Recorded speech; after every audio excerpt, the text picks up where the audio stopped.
We need to talk about the First Descendant. Now, this is a video from Force Gaming. Everything will be linked down below. Let's go ahead and let's get right into it. All right, man, what a week. What a week it's been. Look, on paper, the First Descendant should very much be a game that I love. It is a looter shooter with a variety of PvE. You got horde mode missions, dungeons, and boss battles, just to name a few. We're grinding for gear. We got cool characters to customize via this mod system. We got the shared open world spaces with other people running around. I mean, this checks a lot of boxes for me, and it's very similar to games that I've sunk a load of time into, including the obvious ones like Warframe, Destiny, and Division. But also, I've enjoyed some of the less popular games people think are bad, like Defiance, Firefall, and Outriders. And you know, it's funny he says Outriders, because I'm not gonna lie, I will openly admit I was one of those dudes that kept playing even after like everybody left. But I also don't think that, like, for example, like those games like were just inherently necessarily just bad, but it's also how the teams handled those games, like when issues arose. I always speak on,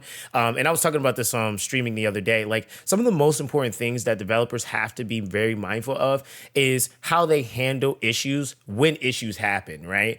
Because issues are going to happen, but how exactly are you going to approach it, and how are you going to rectify the situation so that the community feels like you care? I felt like Outriders, for example, like there was like issues like where, for example, people's entire inventories were being wiped, and we're talking about hours and hours and hours of farming the highest rarity on drops for guns and different things of that nature, and then they were only able to get back people their last 20 items that they had farmed, so people just lost hours worth of stuff.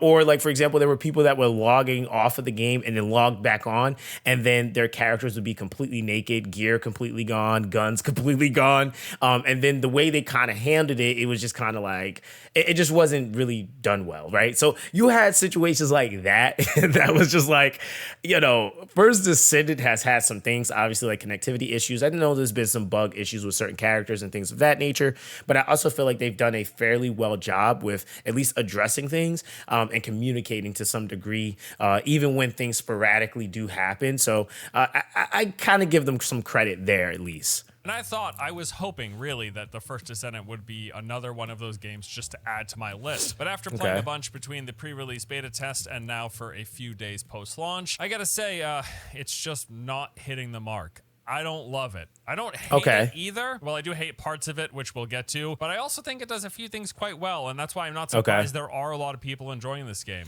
I think, and I want to say before he even continues, that is fair. I think that like this is also a subjective thing, like especially when you play these types of games and you're looking for specific things that you enjoy.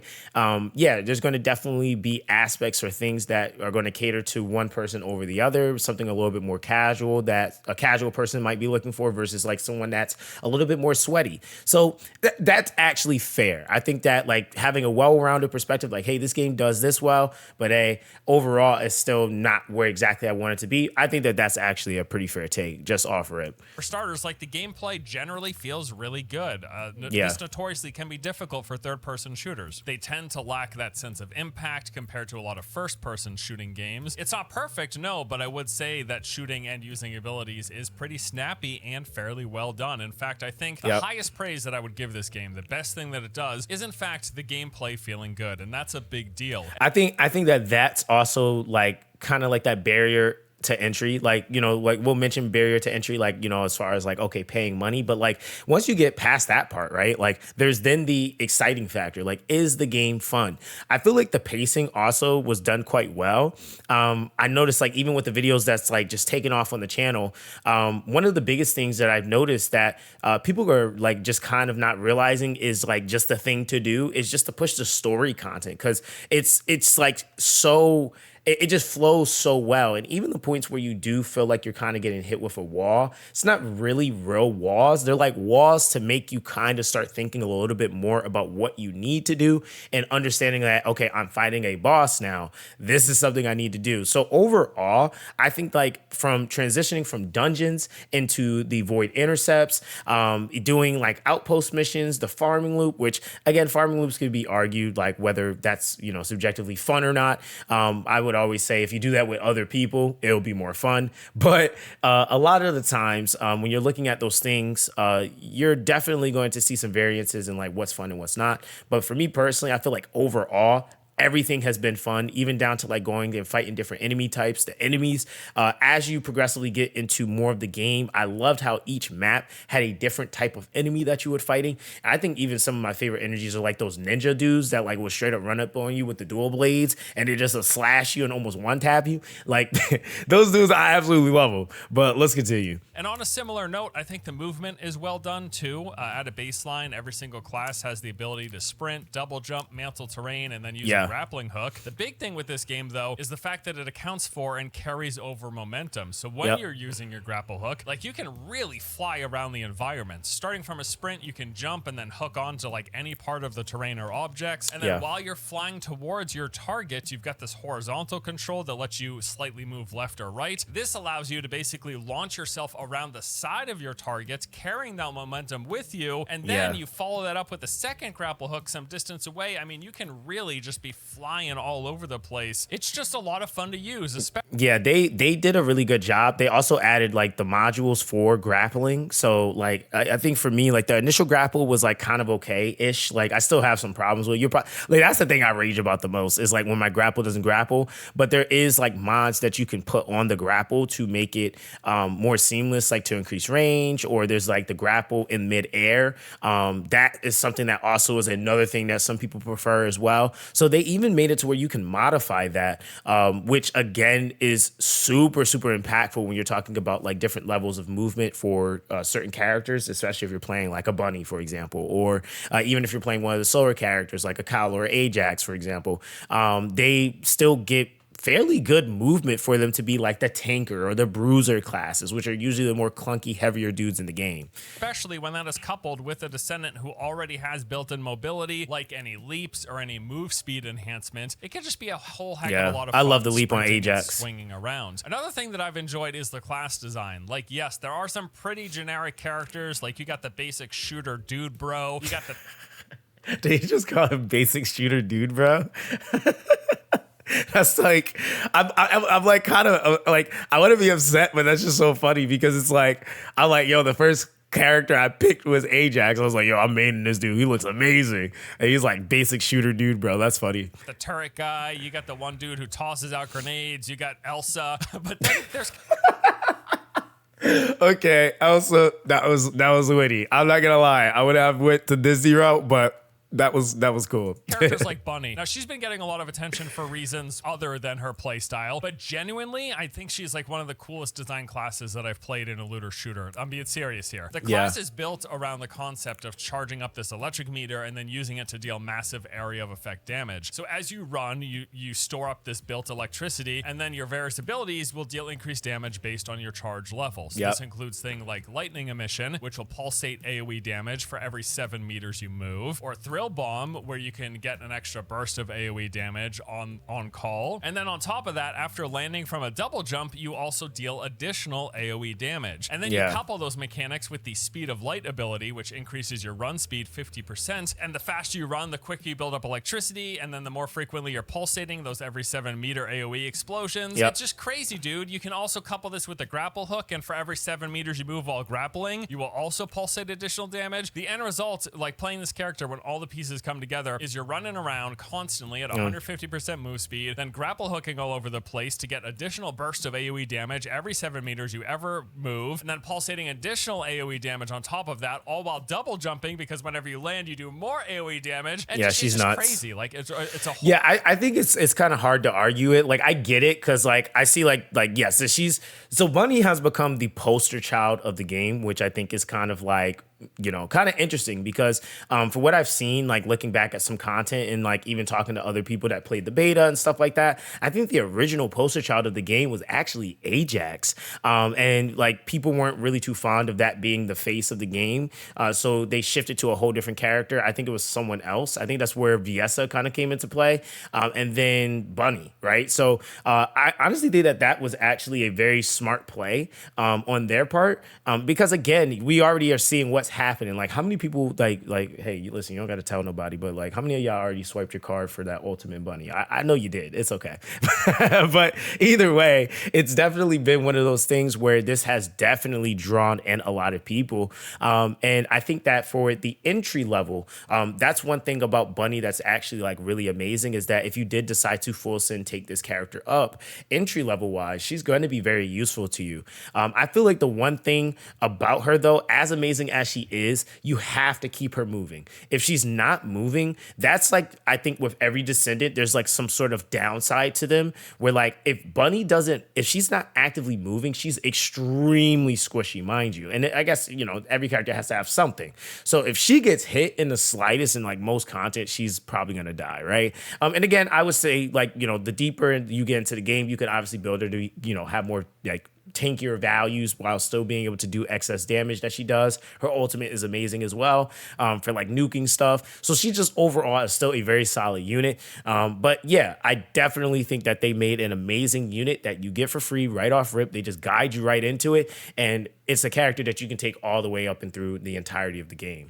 It's a real lot of fun, interesting class design. Then we've got the boss fights that are known as Void Intercept battles. These I have found varied and interesting. Outside of the fact that every one of them take place in this like single digital arena, I actually thought overall these boss encounters are really good. Interesting mechanics with multiple phases. Even the first couple of boss fights, because you unlock them as you level up. The first few ones can be quite challenging, and it just gets even harder from there. They look cool, they're well animated, and some of them, especially later on, actually really require coordination and effort with your group. I also like the world and environments. It kind of reminds me a bit of Anthem or Skyforge, if you ever I felt Anthem. Bad game that I enjoyed. Lots of cool looking like ancient structures and ruins. They got the sci-fi twist all throughout, and they're in these varied settings and locations. You've got like mountainous regions with the European inspired architecture, deserts with lots of craggy rocks and metallic industrial buildings, foggy forests that remind me a lot of like the Pacific Northwest area of the US. I mean, all around it's a cool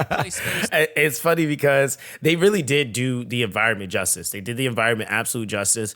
And I'm actually kind of excited to see like what other areas they're going to implement in the game. We'll probably have another video talking about like the updates and stuff that's coming. So yeah, definitely make sure you guys subscribe for that. But yeah, like I actually am like really excited to see how they're going to implement other areas to breathe more life into this kind of like last like stand world and like desolate areas and different variations. There's cool structures, a cool setting, maybe a tad generic feeling at times, but overall I enjoyed moving around this world. Fair. On top of that too, I think the graphics are pretty solid. Like the launch update, I think it looks good. The game ran really well for me. And then just finally, like I do like the general structure of the game, right? So you got those shared open world spaces. I've always been a fan of this, running around, fighting enemies, doing quests, and then just having random people show up and all of a sudden you're working together to complete this one objective. That's like the best thing ever. You go around the world from one quest marker to another, you then clear the zone, and then at the end you basically get what is a dungeon run. You finish that, you move on to the next zone, and that's the progress through this game, interwoven with some story. On top of that, you can do Void Intercept battles in between. They're actually required as you progress, as well as things like special operation missions for grinding resources and materials. And then you're also working on your character. You're equipping new weapons when they come up. You're playing with your mods, tinkering your build via that system, enhancing it through other means. And hey, if you like grindy loot games, this is a grindy loot game. There's a lot of different things to grind, especially those 1% to 3% drop chance items to unlock certain descendants and weapons, but that's another story which we will get to here in a second. But yeah, as I said, there's plenty I think this game does well. I should enjoy the First Descendant. This video should be dude, I'm hyped. This game's awesome. I love it. But I don't. And there's few reasons why. For starters, many of the issues that I had back in early beta tests have persisted through launch. And I'm not just going to complain here. I will provide feedback as we move. Love to hear it. Well. Let's so go. There's some smaller things. Like for one, there's just a lot of rough edges around this game. Things like animation, sound effects, even like the ambient noise. None of this struck me as particularly good. I think this stuff, it's just a little rough. Also the dialogue. I mean, this is just flat out bad. Like it's not, the VL, the dialogue is not good. Also pretty sure it's not single synced up with mouth movement unless I was having a stroke the entire time I was playing this game. Also, Yeah, he's right. Like the VA's mouths, or like the sprites or the NPCs' mouths don't move with the voice actors' words. Like it is a little off-putting. It is like very weird. I will say one thing too, like in conjunction to like the whole entire construct of like certain sounds and noises, I will say like there needs to be like they'll have like in the little side like the visual indicator, or not even in the side, like they'll have like in the little indicator like, hey, these enemies are around you, but there also is like no sound cues, right? Like there's like you'll be playing and then like you're just enemies are just on you, right? They'll just phase onto you and you're like shooting at something and you won't even realize. Like a lot of the times it'll be your teammates that'll be killing things that are standing right next to you because you just simply can't hear them. So it's like little things like that become like nuances that are just like, if you clean those things up, that could definitely make the player experience so much better. And I always find it funny because it's like you're like mid doing something and then it's like, yo, who brought the entire mafia over here? Like, it just gets insane. The game feels kind of stiff across the board. It's a little harder to pin this one down. I can't really find the exact words, but I would just say something about the way like the characters and enemies move, NPC animations. There's like a lack of natural feel to it all. Just not fluid enough, maybe just not enough to those animations. Not enough keyframes. Is that a word for it? I don't know. But is any of this game breaking? No, not really. But again, it is what I would call rough around the edges. Simple fix here, just continue polishing the game, work on this stuff, improve it as time goes on with patches. Easy, right? The biggest hangups for me though, I don't know if they're going to address these, but maybe we'll see. Okay, so the open world, it still feels lifeless. This was the case in the beta. People told me it was addressed and they fixed it. I've not really seen that in the past 3 days while playing. Fact is, if you or someone in the instance of the zone that you're in hasn't started a quest, there's just absolutely nothing happening in these open zones. There's nothing going on. You're not seeing roaming packs of NPCs, not even static groups taking hold in locations. There's no dynamic events occurring, no puzzles to solve. There's no wildlife running around. Those little flourishes that really add to a game feeling alive and full. Literally nothing is happening on these maps. It's all just flat, dead landscape. And I don't mean flat like technically flat. I just mean like it's like flatlined. It just feels dead unless someone has started a quest. And I would say like even down to like, because I guess like kind of the puzzle in the game that exists is like the vaults, for example.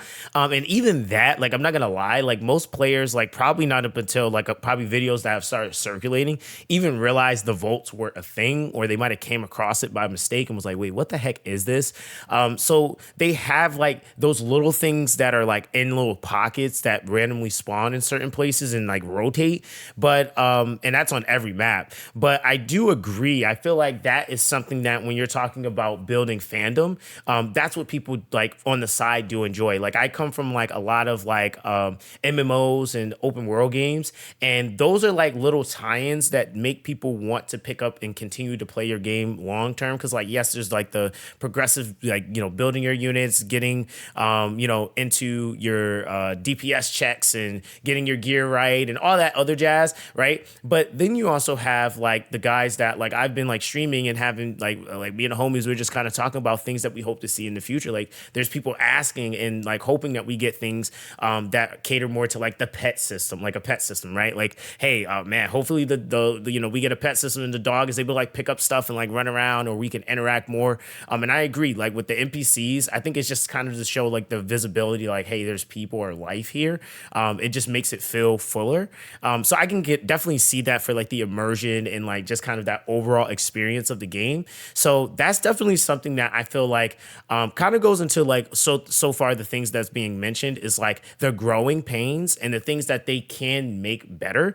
It just all kind of depends on the willingness to want to make those things better, right? Like it just kind of boils down to that, simply put. The world only populates with objectives, with enemies, with events if you, or like I said, another player in your instance, if someone starts a mission at those static markers, that then will spawn in specific enemies and objectives for a mission. Whereas, for example, take a look at Destiny.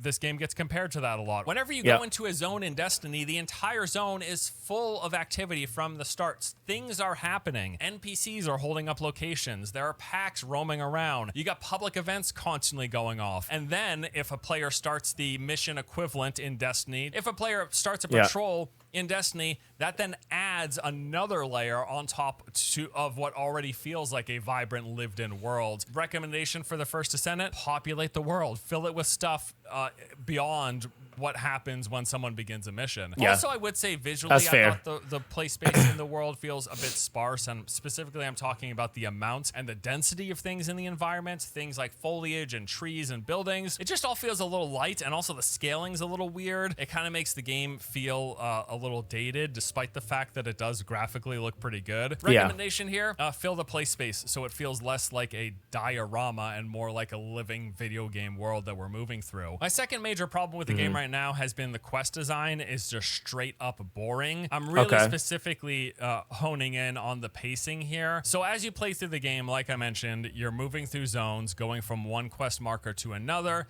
You complete them all, you do a little dungeon, and then you move on to the next zone. Yeah. Maybe you got to go back to town, but that's the general flow. Every quest you do, no matter the zone that you're in, it's all like the same four things. They're either saying kill things, defend a location, collect stuff and bring it back, or capture a location, static or moving. Every single quest in the game, in every single zone, boils down to these four things. Now, this is pretty standard stuff, right? Yeah, because I was about to say, like, this is like, that's definitely something that I will say is kind of makes more sense, just because, simply put, like, those are the types of stages you're going to be farming. So they kind of have you do them like that initial time period for like that first time clear. And then when you're going to like try to isolate and start to try to farm certain or specific items, you're not going to always be doing the exact same mission that current farm session, right? Like, you might be taking a group collective within like making a rotation, which I'll have an entire video on like making a rotation. But that's something that you'll actually be doing, to help you find or farm the proper resources for whatever it is that you're trying to aim for on your account. So I do feel like, yeah, they could have added more variances to the missions, but I also think that it's also important too, like for more casual players coming into the game, that you don't overwhelm them with too much stuff that like just kind of makes them feel overwhelmed, because that also can be a off-putting or a turn-off on these types of games when it just feels like it's just too much to things.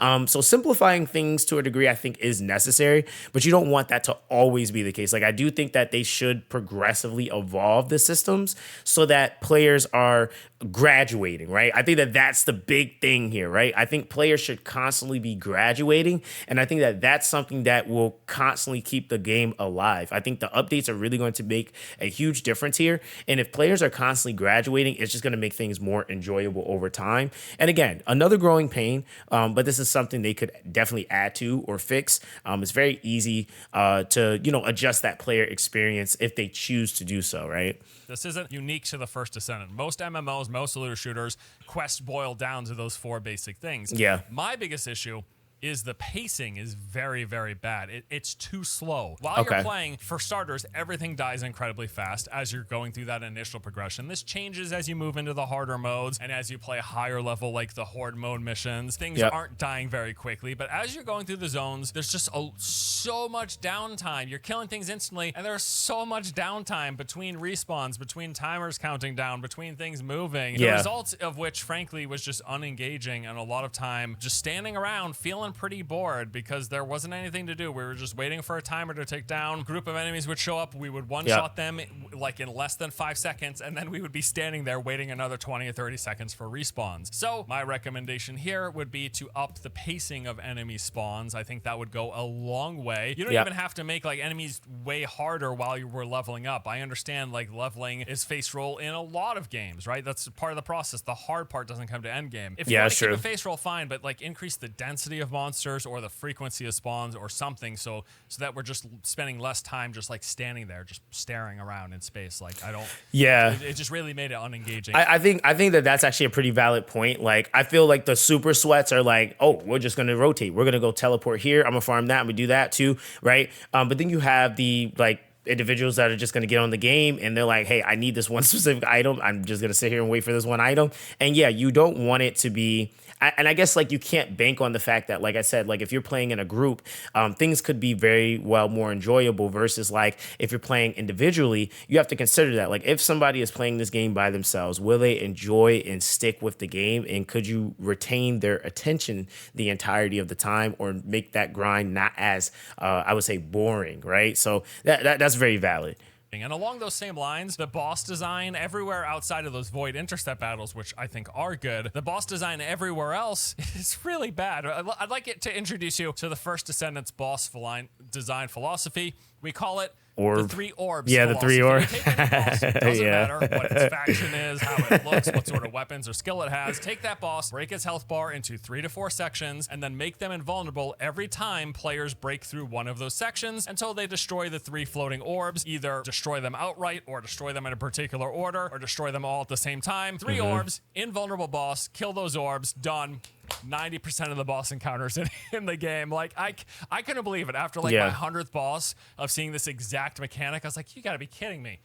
Just make the 3 orbs. That was their design. The 3 orbs system. Yeah. It's funny because I think that system is it needs to be adjusted. I think that, like, again, being a former D2 player, I played that game like pretty extensively, you know, prep, farm raids, all that jazz, right? And the thing is that, like, when you're looking at the content and contextualizing, like, what exactly you're experiencing, we just found it to be, it's like more tedious tasks. Like, and I don't mind that, but I think it's also like you have to factor in, like, players are farming this, right? Like, I get it, like you're already up against the drop rate, but then the tediousness of the boss, and it is just like little simple stuff. I was like, okay, they're just gonna add immunity to the orb. Like, we really don't need this, right? Like it's like little things where it's like, okay, that could have just been a completely different gimmick. I'm actually fine with gimmicks, like that's perfectly fine. But I think like it's the same variation of that same gimmick. Hey, here's orbs. You can directly destroy it this time on this next boss. We're gonna make it now you have to kill the or you have to blow up the orbs in a particular order, or they reset, or the immunity is going to just be on them rotating, and now you're just going to be shooting everything and nothing's going to be blowing up until 20 minutes later. Like, it's like little stuff like that I'm hoping that they kind of they just make it, you know, mix it up a little bit, right? Like, just give us more variations. And I feel like that's also going to help out with that, like the grind and what's boring. You know, you're going to have a mix up of like different boss variations, which I feel like will make the game inherently a little bit more fun. And philosophy outside the void intercept battles, because those are really, really cool. My next big thing, and this is a real sticking point here, is that just so blatantly obvious, and this is the case in a lot of grind games, but it feels especially so here. Progression is just clearly artificially stretched out to try to push us towards the cash shop. There's no doubt here with the things like the 24-hour build timers. Gee, I would like to skip those. Oh, I can buy doing that? Great. Or the fact that you've got those a lot of those enhancement materials that you really need for progression, the activators and exchangers and more. Or you got the 1 to 3% drop rates when trying to farm the materials needed for this stuff, which can take players, I don't know, I've seen people saying like upwards of 100 or so hours. I don't have a lot of feedback for this part of the thing, this artificial inflation of progression pushing you towards the monetization. Don't really have feedback here because, let's be honest, this is all done on purpose. This is the competitive nature he hit of the mark. Especially free-to-play games, especially free-to-play MMO lights or MMOs. Games are made worse to sell you the solution, right? Yeah, this screams experience, because we were actually talking about this. I have another creator friend of mine. He's been doing YouTube for about 15 years, and he used to be a Warframe creator. And one of the things that did come up in like conversation we were having during the stream was the fact that a game is actually, and this is not to what a consumer wants, but this is to, and I mean, I guess it pulls on the psychology of a consumer, but for a company making a game is not good unless it is pushing them towards the monetization structure. Because again, why exactly do companies make games? And it's so that they can make money. I think that like sometimes whether, you know, we forget that and we're just like, oh, this should be this, but it's like in the back end, the company is thinking about still at the end of it, no matter how friendly they are, how free to play friendly the game is overall, they're still trying to make money, right? They still are trying to run a business or a corporation. They have people that have to answer to. So it is done intentionally, very intentionally. And that's basically basically what the monetization structure in First Descendant period is based around is the expediting of time, right? And so that's why I also feel like even some of the units that they implemented in the game, like if you look at videos obviously using, like I did the video recently on Enzo, the main thing about him is not so much that he's just this amazing character that just claps all the content, but he actually reduces your time farming certain resources in the game, right? Like that's just the matter of the fact for him. Then when you're looking at units like Sharon, I'm gonna have another video probably coming for her. Like she's another unit. One of the main things is like there are some things that's like locked behind her doing her like little stealth thing, but she's another unit that's doing what? Reducing time. And that's just on that specific type of mission that you're doing, right? So it's like, these are the main things that they're going to tug on because again, they're trying to get you to spend, right? And we could, like I said, I made the joke earlier, like how many of you guys already went and bought Ultimate Bunny? Because I know some people probably look like, oh my God, this character looks so cool. I don't want to wait. I don't want to wait and invest in regular Bunny when I know I want to farm Ultimate Bunny. Like they know you're going to think that. So that's what they're going to like, kind of prey on in a sense, right? And I'm not saying that in like the most negative way because again, I think it is ultimately still a decision on whether or not you spend or not. If you have the time, then I think there's been more than enough people I've seen that's just like, hey, I'll grind that. But I think really where it starts to kind of hit home is for those individuals that don't have nearly as much time, and it's just like, oh man, am I really going to try to sit there and like you said, like some people saying like, oh man, it took me X amount of hours to get this set thing, and if a regular average person hears that, they're probably going to say, you know what? Swipe. Like that's just how it is, right? Okay, so let's continue. You've heard that time and time again, that is absolutely the case here. And that leads me to the final thing that I want to talk about, monetization. Now, I'm not going to run through all of the numbers. Plenty of people have already done that. Let me just put it this way. It's like they took inspiration from Warframe. You hear people saying, it's just like Warframe. It's just like Warframe. No. It's like they took the inspiration from Warframe in terms of how they're monetizing the different aspects of the customization and progression. Like, yes, there are a lot of similarities, direct parallels you can draw between Warframe and the First Descendant. But it's like they said, okay, we'll take that baseline. How can we make this worse while simultaneously making more money? Yeah. That right there pretty much covers exactly how they monetize this game. Yep. Here's some examples, right? Buying Descendants requires you purchasing 2 bundles of premium currency because the Descendants cost slightly more than what a single bundle premium currency gives you. This is a tried and true anti-consumer premium currency conversion tactic. You sell bundles that reward barely less than what it is you know people are going to want to buy. It's scummy. It's always scummy. It's scummy here as well. Or you got the armor die that are single use. Like at least in Warframe, when you purchase a color palette, you can use it as much as you like, however many frames you're trying to customize, whatever parts of it you want to customize. But in this game, you buy one die, you customize one part, the die is gone. You lost it. The paint can ran out just like that. Yeah, they have to figure that out. I think like there's even kind of going into the issue like how like none of the base like characters, like unless you get a skin for them, can be color paletted or customized to any degree. And that's just like a bad thing when you're talking about you really want players to feel like they're different, right? Like that's the entire thing. I call it the hero complex. Like when you play these games, you want to feel like you're the hero of the game, like you're having that experience, you matter, you're special, right? Like that's something that I think that they have to lean more into in all facets, because there are going to be people that just truly will not be able to put money into this game, and you don't want to penalize them for that, because that's what that ultimately ends up doing, right? It's like, hey, no money, no colors. So it's like, all right, dang. Like, so, it's like stuff like that you just want to be a little bit more aware of. I feel like as a company that's trying to grow, and I would at least say trying to, and not just unless you're trying to grow, because Nexon is pretty massive, but trying to grow this game and retaining players, you want to make every facet that you possibly can enjoyable as possible. And I think even down to the monetization aspect, which I think a lot of people, there's obviously some people that aren't afraid to speak on that, but I do see people kind of shy away on talking about it because that's a touchy thing. But I will say that when you're talking about value of what somebody is spending, I think things change a lot, and perceptions do change as soon as you start spending money on a game. I feel like when you're spending money, it should be things like, unless it is something like, for example, reducing a cooldown on something, which, the currency is going to go away. You get the reduction on the time, you get the item. That's the exchange, right? Versus like things like the paint the paint items where it's like, okay, I bought that, but I have to keep buying red over and over and over again. Like, absolutely not. That should just be in your bag, and you should just own that because you bought that, and it's just a color palette that, hey, if I want to just change the shade of red, I should be able to change that on all my Descendants because I purchased that with premium currency.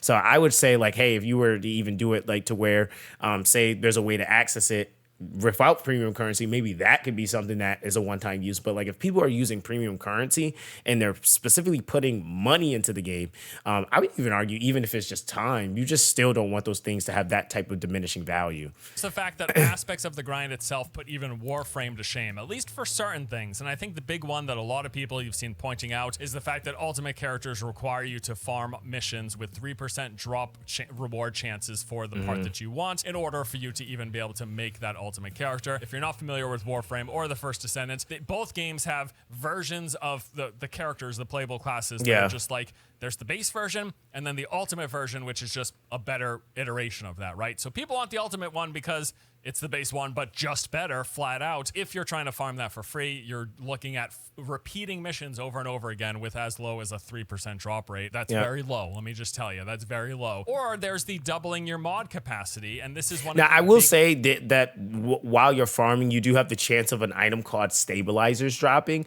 It does give you a chance to, like, I think essentially double your chances of those items, like whatever is on the amorphosis, for example, that you're aiming for to double. But then there's like the nuance of like there's different stabilizers for different types of amorphoses. So it's like if you have the right stabilizer for the right amorphous, it like that ends up kind of becoming its own grind too. So yeah, it's a lot. Biggest sources of power in both games, in Warframe and in the First Descendant. However, in First Descendant, the equivalent of the Warframe version, it's 20 times more expensive. Real world money only, by the way, for doing this. That's the only way you can double your mod capacity. Also, one big note and omission that hasn't been included in a lot of this conversation is the fact that Warframe allows for trading, so you can get these things that cost premium currency in Warframe by trading with other players. No such thing exists in the First Descendant. People will often reference the fact that Nexon has promised they will eventually look at possibly adding trading in the future. Shouldn't exactly be completely putting our trust in Nexon for a reason we'll get to right here. In general, the game's monetization model revolves around having, like I said, really long grinds for stuff that you are likely to want, and then selling you the means of skipping that grind conveniently in the cash shop, with a low % chance for drop rate just being one example, one means of doing that. And that's also if you can even trust Nexon's stated drop rates. Hint, you can't, or you shouldn't put full confidence in it, because I'd like to remind you, if you were unaware as well, a mere 6 months ago, Nexon was fined $9 million by the Korean FTC. Why? Well, because after an investigation, it was revealed that Nexon was essentially scamming customers for over a decade. So it's been known for a while by people who play their games that Nexon like has Maple Story, the worst monetization, some of the most anti-consumer monetization practices in the industry. Nexon games have been known for that. It's not unheard of. Yeah, I will say, like, so for those of you guys that don't know, I also come from like mobile gaming, and Nexon in that space is just like nobody touches Nexon mobile games. Like they just don't. And the reason why is because they just don't have, like, literally, and this is a fact, they don't have a successful mobile game.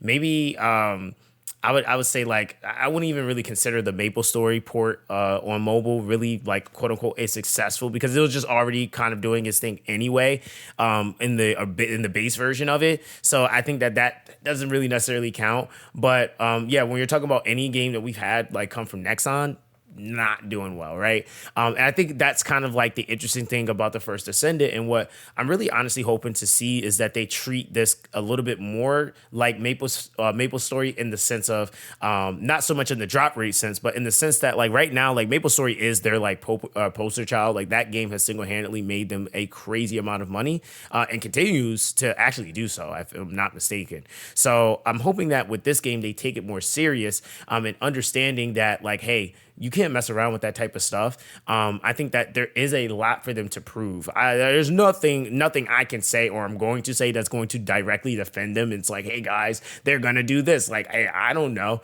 I can only really trust it as far as I can throw it. Which, I mean, obviously I can't throw it nowhere. So, like, I think for me, what I'm finding to be valuable with the game is that I'm currently enjoying it, and I'm enjoying it till I don't enjoy it. And I think like another thing too that I want to make sure I'm doing on this channel is addressing when there are issues that come up, having constructive conversations about them, how they can rectify or fix them. And then of course, like I said, moving on from there, right? So I think that this is something like people should be aware of. I don't like when people try to hide this information because they just want to do well on this game or just on a game in general. No, people should be aware of these things because if something starts to kind of present itself, you want to be forewarned about it versus like feeling like you were blinded and you're like, wait, why is this happening?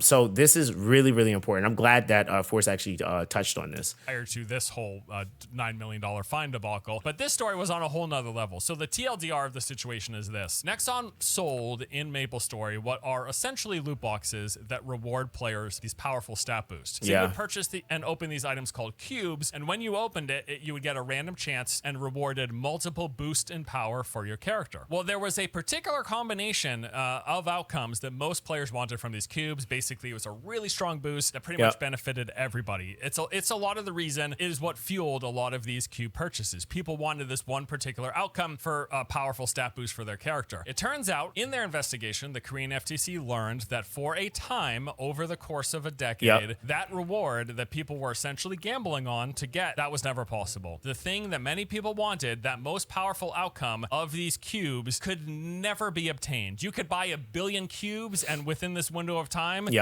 the probability of getting it was goose egg, actually 0. That is crazy, and that is exactly why they got fined $9 million, or the equivalent of $9 million, because this was in Korea. Also, if you're curious, none of that money went back to the customers, by the way. Wow, what a surprise. Hey, it's a that's crazy. Game. They got to make money somehow, of course. I'm not saying they shouldn't be charging money for anything in this game, right? I don't expect But you want it to be fair. In fact, my dream world is that free-to-play model vanishes and we go back to box prices and we get rid of all of this other garbage that's been pulled from the game, stripped from the games, these games being made worse for them to sell us the solution. That would be my dream. That dream ain't ever happening because I'm not delusional. I understand we're not going back to that. I also understand lowering the barrier to entry and free-to-play. It is a boon for a lot of people, and it brings a lot more players to the game, and it maybe certainly has more people playing the game. Yeah, very true. Otherwise, whatever the reason, right? A free-to-play game means more access for more people for the game, and that is a good thing.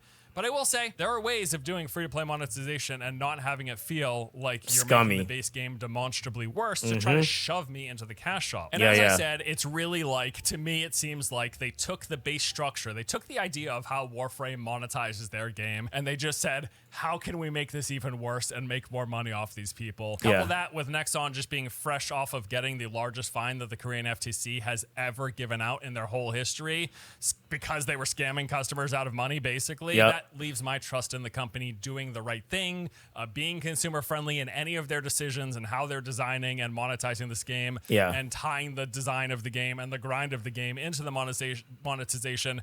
My trust of them doing that by the books, it ain't very high. It was only 6 months ago. Yeah, and I think that that's actually a fair take. I think also too, it's kind of like important to note, like there are like different teams like within companies. Like for example, like for those of you guys that are like consumers of like you might have heard of a game called Genshin Impact, for example. That's a game made by MiHoYo or HoYoverse now as they're called. But they have like Genshin Impact, which I feel like is just like terribly ran in terms of how they run that overall. But then they have their other game, Honkai Star Rail, which they have an entire team from the same company that they just do everything so much better on that game. And you just sit there and you're like, wait, this really comes from the same company? So it's like, I 100% get it. Like you are going to look at things through that lens. Like, I'm not really going to trust these individuals. But I think a lot of it also too is like what team is working on certain things. It's kind of hard to gauge that. You just have to kind of see first and foremost how they're approaching, how they're doing things.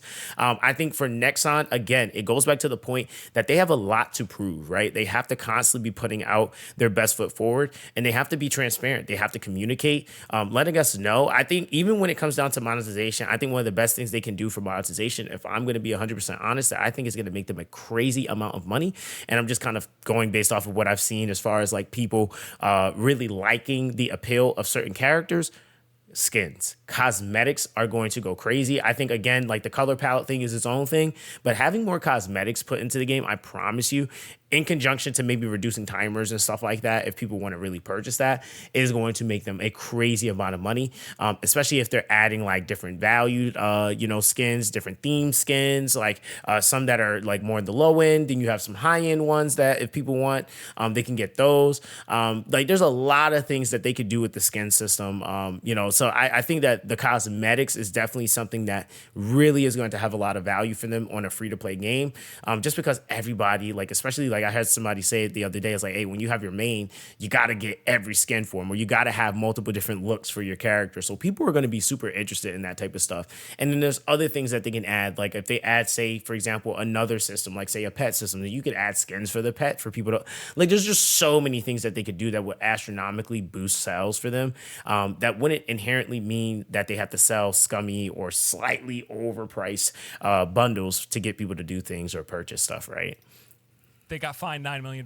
Not super confident that they're doing fine by us, right? And that they've got our best interest in it. I think that's Not such a that fair any, take, though. Games company does, right? But look, with all of that said, I have no doubt that there are people enjoying this game right now, and they will be in the future. It's just not me. Like, for all the things that I do like about the game, and that was a long list. That was probably like a third of what this whole video's runtime is going to be. I do like things about this, but I dislike just enough that right now I've got zero motivation to keep playing. And that's not what I was hoping for this week. I know people say, oh, you're just rage baiter YouTuber, you're just being contrary, you're just trying to be negative, you're just trying to hate. Look at my channel. I tell you, I love and want nothing more than to just be gushing about games. And as I mentioned, I love this genre. There are a lot of what I would consider, or what people probably consider bad games, games like Outriders, games like Defiance, games like Firefall. Maybe a lot of you haven't even heard of those games, right? But I enjoyed them. And I was kind of hoping that this was going to be it. Despite the Nexon tie-in, I was hoping that this game was going to do it. But it just really hasn't. It really hasn't. I felt bored after just a couple of days. I felt that way